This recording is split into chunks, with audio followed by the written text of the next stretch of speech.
कि जो 18वीं सूरा है उसकी जो आयत नंबर 86 है, उसे अगर हम पढ़ते हैं तो हमें बड़ी एक इंटरेस्टिंग चीज कुरान की देखने को मिलती है। ये है जी, ये साइट का नाम है tanzil.net और ये 18वीं सूरा 86वीं आयत, और ये हिंदी में है फारूक खान एंड नदवी की ट्रांसलेशन। यहां तक कि जब चलते चलते आफताब के गुरूब होने की जगह पहुंचा, आफताब यानी सूरज, गुरूब यानी उसके अस्त होने की जगह पहुंचा, तो आफताब उनको ऐसे दिखाई दिया कि गोया वह काली कीचड़ के चश्मे में डूब रहा है। अब इसको अगर हम, ये सारी यहाँ पे अलग अलग एक्सपर्ट्स की ट्रांसलेशंस हैं। ये अहमद रजा खान साहब हमारे जो बरेलवी सेक्ट वाले हैं, to the extent when he reached the setting place of the sun, कि जो उस जगह पहुंचा जहां पर सूरज अस्त होता है, he found it setting in a muddy spring, मटमैले पानी के तालाब में उसे डूबते हुए पाया, and found a nation there, और वहां पर बहुत से लोग रह रहे थे। वी सेड ओ जुल्कारनैन, जुल्कारनैन यहाँ पर अलेक्जेंडर द ग्रेट को कहा गया, ईदर पनिश देम और चूज काइंडनेस फॉर देम। तो यहाँ बिल्कुल क्लियर है कि जुल्कारनैन या अलेक्जेंडर जो है वो जा रहा था, वो पश्चिम की दिशा में था और उस जगह पहुंच गया जहां पे सूरज डूबता है। तो उसने देखा कि सूरज एक तालाब में डूब रहा है और वहां उसके पास में बहुत सारे उस जगह पे लोग भी रहते हैं। तो ये है कुरान जो कहती है कि सूरज मटमैले पानी के तालाब में जाके डूबता है। और कमाल की चीज इसमें ये है तो फेर जी कि जो ये जाकिर नाइक है, उसने एक पूरा वीडियो बनाया इसको जस्टिफाई करने के लिए। उसमें वो क्या तर्क दे रहा है, उसका कहना है कि उसमें जो शब्द है वो है मगरिब, और मगरिब का अर्थ होता है, अब मगरिब सनसेट के टाइम को भी बोल सकते हैं और सनसेट की प्लेस को भी बोल सकते हैं। तो वो पहुंचा तो हम ये बोल सकते हैं वो सनसेट के टाइम पे पहुंचा था, ये एक तरीका है इसको काउंटर करने का। तो इस तरह की वाहियात बातें वो करता है। तो फिर इसमें अब कई लोग वहां बैठे ताली भी बजाते हैं क्योंकि उसके तो आगे बड़ा हुजूम लगा होता है। तो इन्हीं की एक और किताब है जो 6 हदीसें सबसे ऑथेंटिक मानी जाती है सुन्नी इस्लाम में, उसमें आती है, हाँ जी, सियासत्ता, उसमें एक आते हैं सुन्ना अबू दाऊद। उसमें से जब हम देखने लगते हैं तो वो भी मैं शेयर करता हूं एक बार। ये है, ये देखिए, सुन्ना अबू दाऊद हदीस number 3991, narrated Abu Dhar, I was sitting behind the messenger of Allah, who was riding a donkey while the sun was setting. He asked, तो जो मोहम्मद है वो पूछता है अपने पीछे बैठे हुए अबू धार से, do you know where this sets, कि तुम्हें पता है सूरज कहाँ अस्त होता है? I replied, Allah and his apostle know best. अब वो क्या कहता है, वो होता है कि अल्लाह को और उसके रसूल को पता होगा। तो फिर जो रसूल साहब हैं सल्लल्लाहु अलैहि वसल्लम, वो कहते हैं it sets in a spring of warm water, कि वो एक गुनगुने पानी के तालाब में जाकर सेट हो जाता है, अस्त हो जाता है। तो इसमें फिर लोगों ने शोर मचाना शुरू किया कि भाई हदीसें तो कुछ पे विश्वास किया जा सकता है और कुछ पे नहीं किया जा सकता। तो इसका अब ये देख लीजिए क्लासिफिकेशन क्या है, सही इस्नाद, कि ये ऑथेंटिक हदीस है जिसको माना जा सकता है। तो मैं इसकी ऑथेंटिसिटी और चेन ये बता दूं, हदीसों का सिस्टम ये है कि रसूल को कहते हुए किसने सुना, किसने कहा? सहाबी, यानी उसने देखा, उसने सुना, उस सहाबी ने किसको बताई, उस सहाबी उसके बाद उसने किसको बताई, ये पूरी चेन चलती है, तब ये सनद मानी जाती हैं। ऐसा नहीं है कि कोई तोड़ दी जाए, और इसका ये एक पूरा सिस्टम है हदीसों का। इस्लाम में 14-15% है कुरान, 70% हदीस है। यही है असली इस्लाम। इसके बाद शरिया सुन्ना आती है, सीरा आती है, तो यही असली चीज है। नहीं, लेकिन अब आप मुझे ये बताओ जी, मूल प्रश्न मेरा ये है कि जब वो इतने बढ़िया लोग थे कि वो वहां तक भी पहुंच गए जहां पे सूरज डूबता है और उन्होंने देख भी लिया, तो अब बात बनी, अब बनी बात, अब चलिए आगे। ये इसी का मामला नहीं है। अभी मैंने एक वीडियो आपको पाकिस्तान का और भेजा है जिसमें एक मौलाना कई बच्चों के बीच में बैठकर बात कर रहे हैं और वो ये कह रहे हैं, देखिए एक बात ध्यान रखिए कि इस्लाम का जो सबसे बड़ा ग्रुप कौन सा है? सबसे बड़ा ग्रुप बरेलवी है, जो मज़ारों को मानते हैं, जो कव्वालियां गाते हैं, जो नियाज देते हैं। जो देवबंदी ग्रुप है, ये सब, ये कम है, बड़ा नहीं है, इनसे तो कहीं ज्यादा शिया हैं। असली इस्लाम बेसिकली यही है। जिनके वीडियोस आते हैं ना कि सुन्नत को ये करना, सुन्नत ये है और फलाना ये और धमाका ये है, इन्हीं में ये सारी बातें। तो इनके जो सबसे बड़ी तोप है हिंदुस्तान की, आला रजा खां, उन्होंने 3 पार्ट में किताब लिखी है कि पृथ्वी स्थिर है, पृथ्वी घूमती नहीं है, सूरज और चांद घूमते हैं। 3 पार्ट में।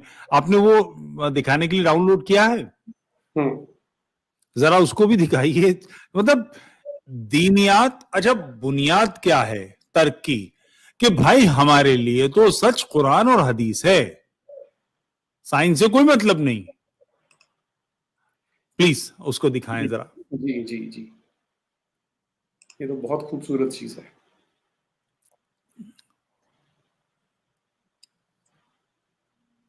हमारा अर्थ घूम गया ना, अब दूसरी तरफ है। अर्थ घूम गया, अर्थ का डायरेक्शन दूसरी तरफ है, चांद की तरफ है। सूरज आपके मुल्क से दूर हो गया है? कहाँ दूर चला गया? वो अब है ना दूसरी डायरेक्शन में चला गया कि वो रोटेट करता रहता है, तब दूसरे मुल्कों की तो बारी आनी चाहिए ना गर्मियों के लिए। जमीन रोटेट कर रही है जी। जमीन तो साकिन है बेटा, जमीन तो जमीन रोटेट करती ही नहीं है, जमीन गर्दिश नहीं करती। लेकिन हमें ज्योग्राफी में पढ़ाया जाता है कि अर्थ जो है वो सूरज का चक्कर लगाता है। ये लॉजिक ये गलत है बेटा। साइंस की ये थ्योरी जो है ना, ये दुरुस्त नहीं है। असल जो थ्योरी है ना, वो कुरान और हदीस वाली है। बिल्कुल। और आला हजरत जो हमारे ना इमाम अहले सुन्नत आला हजरत ने ये प्रूफ किया है कि जमीन साकिन है, यानी जमीन मूव नहीं करती। साकिन को एक अच्छा सा वर्ड इंग्लिश का होता होगा साकिन का, स्टैटिक। अर्थ स्टैटिक पोजीशन में है, तो ये मूव नहीं करती। और साइंस कहती है कि जमीन मूव करती है। आला हजरत हमारे इमाम अहले सुन्नत ने कुरान से साबित किया है कि जमीन मूव नहीं करती। तो हमने बात कौन सी माननी है? इस्लाम की, दीन की। आला हजरत ने इस्लाम और दीन की बात ही की है। ठीक है बेटा, और कोई क्वेश्चन है जहन में? तो फिर हमारा सुबह के टाइम पे सूरज आ जाता है, फिर चांद आ जाता है, तो फिर ये सर्कल कैसे चलता है? सूरज और चांद तो ये तो मूव कर ही रहे ना। मतलब सूरज तो बेटा देखिए, सूरज अपनी गोल है, आपने देखा होगा ना, है? तो सूरज अपने अल्लाह के हुक्म से अपना जो भी इसका साइकिल है उसके साथ वो मूव कर ही रहा है। तो जहां जहां सूरज मूव कर रहा होता है वहां पर उसके टाइमिंग के साथ वो चीजें चल रही होती है ना। तो ये सूरज और चांद की जो गर्दिश है, ये सूरज और चांद का जो आना जाना है, आप सूरज और चांद को यूं समझे कि सूरज गुरूब हो जाता है। जैसे हमारे यहाँ से सूरज गुरूब हो गया तो कहीं तो सूरज तुलू हुआ ना बेटा, जी जी, तो सूरज नजर आया कहीं, तो ये कहीं चांद सूरज ये सब अल्लाह ताला के हुक्म से अपने वक्त के साथ इनका निजाम चल रहा होता है। हमने अभी के एपिसोड में, आज की इस सिटिंग में सिर्फ इस बात को याद कर लेना है, हम इसके अभी डिटेल में नहीं जाते। ठीक है, हमारा टॉपिक आज साइंस और अर्थ नहीं है। हम इंशाल्लाह कभी किसी दिन साइंस और अर्थ पर इंशाल्लाह हम अपना प्रोग्राम करेंगे। ठीक है बेटा? लेकिन आज चूंकि एक बात चली थी कि सूरज हमारे कहाँ से हो गया, जमीन से दूर हो गया, ठीक है, और आपने जैसे इन्होंने कहा कि जमीन अर्थ रोटेट कर रही है, तो ये चूंकि अभी हमने शुरू में डिस्कशन हुई, तो ये चीजें दुरुस्त नहीं है। जमीन साकिन है, जमीन अपनी जगह पर रुकी हुई है। और यही इस्लाम का नजरिया, किसका नजरिया बेटा? इस्लाम का नजरिया है। और हमने इसी नजरिए को ही याद भी करना है और इसी पर हमने अपना यकीन रखना है। ठीक है बेटा? तो अब दूसरा सवाल है। अरे वाह, मैं आज तक बड़े अंधेरे में था, मैं तो ये तो चीज पता ही नहीं थी हमें कभी। मैं तो बच्चों को भी गलत पढ़ाता रहा हूँ आज तक। जब आला हजरत ने बता दिया हमें, फिर हम ये गलतियां क्यों करते जा रहे हैं? और इसमें जो 3 वॉल्यूम्स में जो किताब लिखी है, उसमें जो सबसे बड़ा लॉजिक है जमीन स्थिर रहने का, वो ये है कि इस पर मोहम्मद कब्र में सोए हैं, तो उनके अदब में, उनके एहतराम में जमीन स्तब्ध खड़ी है। तो ठीक है, मोहम्मद से पहले घूमती रही होगी, मगर चूंकि मोहम्मद सो गए तो इसलिए अब वो स्थिर है। अच्छा, यहीं से ये सारा सफर शुरू होता है कि इन बातों को लॉजिकली तो कभी कोई किसी से कन्विंस करके हो नहीं सकता। अब जैसे चर्च ने बुढ़े को उल्टा टांग आके, नहीं पृथ्वी स्थिर है, सूर्य घूमता है, चूंकि जीसस क्राइस्ट यहाँ पैदा हुआ, तो उसने कहा ठीक है मैं कह दूंगा, मार रहे हो तो पीटोगे तो मैं कह दूंगा, मगर मेरे कहने से पृथ्वी रुक नहीं जाएगी और सूरज चक्कर नहीं लगाने लगा उसके।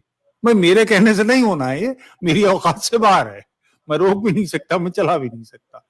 तो ये सारी बातें चूंकि कन्विंसिंग नहीं है, इसीलिए दूसरों को समझाने के लिए गुंडागर्दी, मारपीट, काटना, लोगों को तंग करना सदैव से चला आ रहा है।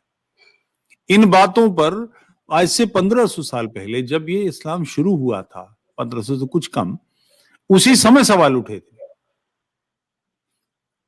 मक्का में मोहम्मद ने अपने जीवन में जब शुरुआत में काम किया था, 200 लोग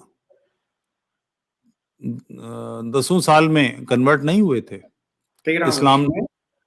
13 वर्ष में 150 से कम थे। हाँ, लोग उनके फेवर में नहीं आए। उसके बाद इतना विरोध बढ़ा कि मक्का से मदीना भागना पड़ा, वहां सत्ता हाथ लग गई। उसके बाद मदीना पर हमले की तैयारी की और मदीना पे काबिज हो ली, मक्का पे काबिज हो गए।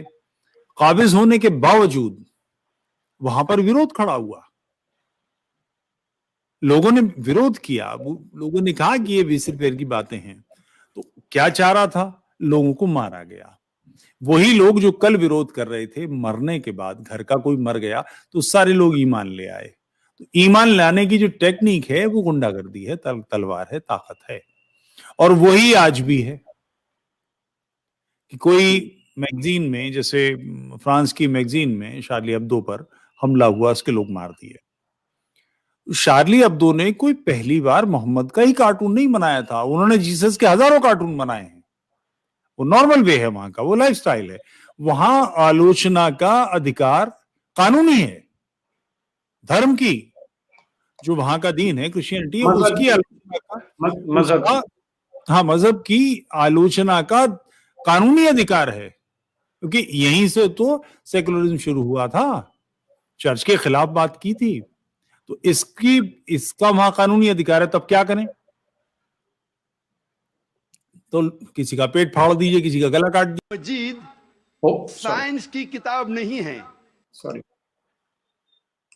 कोई बात नहीं, लगा लीजिए। नहीं, क्षमा चाहता हूं जी। तो लगातार, हाँ, आप मॉडरेटर भी है ना, तो आपके ध्यान में कि अब क्या करना है, तो आज चल गया, ठीक है। तो उन्होंने वहां पर ये सब किया और फ्रांस इसके खिलाफ खड़ा हो गया और उन्होंने पूरा एक नियम कानून ले आए कि भाई बाहर से पैसा मस्जिदों में नहीं आएगा, लोगों को खुफिया ट्रेनिंग नहीं दी जाएगी, लोगों की वर्जिनिटी चेक करके, मुस्लिम लड़कियों की वर्जिनिटी चेक करके सर्टिफिकेट नहीं दिए जाएंगे, सब बदतमीजी हमारे नहीं चलेंगी। फ्रांस ने विरोध किया, मगर भारत में नहीं हो रहा। और भी जो मूल काम है, जो असली काम है करने का, मस्जिदों में बाहर से पैसा नहीं आएगा, ठीक, मगर मस्जिद कर क्या रही है? मस्जिद कुरान पढ़ाएंगी, मस्जिद नमाज पढ़ाएंगी। तो जो ओरिजिनल टेक्स्ट है, जो ये पढ़ा रहा है, जो हम बात जिस पर कर रहे हैं कि जमीन साकिन है और चांद बना लिया था और सूरज बना लिया था और सूरज चलते चलते वहां पहुंचे जहां सूरज गुरूब होता है, यानी कोई ऐसी जगह है धरती के किनारे जहां पर सूरज छिपता है। ऐसी सोच जिनकी है, इस चिंतन को चुनौती देंगे कि नहीं? वो फ्रांस नहीं कर रहा है और वो भारत ने सबसे पहले किया था। आर्य समाज का जो ग्रंथ है सत्यार्थ प्रकाश, उसका 14वां समोल्लास, उसमें इन्हीं सारी बातों की खंडन किए गए और बहुत सारी किताब, बहुत सारा काम किया गया, मगर अब वो ठंडा पड़ गया है।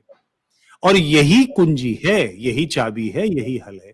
मैं आपसे किसी दिन इस पर बात करने अलग से चाहूंगा, मगर फिर भी चर्चा के लिए कहता हूं, पहले इस्लाम को यूरोप मोहम्मडनिज्म कहता था, मोहम्मदवाद कहता था।